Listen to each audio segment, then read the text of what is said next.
Lamine Yamal, talenti 18 vjeçar i Barcelonës, mund të bëhet transferimi më i shtrenjtë në historinë e futbollit.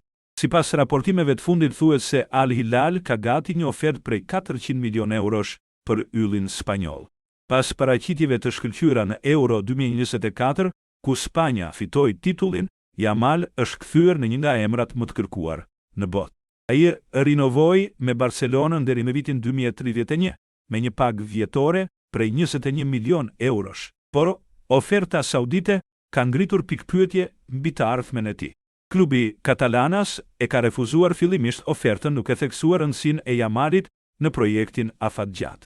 Megjithatë, presioni financiar dhe raportet e tensionuara me trajnerin Hansi Flick mund ta komplikojnë situatën. Yamal thuhet se nuk është i kënaqur me kritikat publike të trajnerit, gjë që ka shtuar pasigurinë për qëndrimin e tij. Afati i ardhshëm i Mercatos pritet të jetë vendimtar për të ardhmen e lojtarit.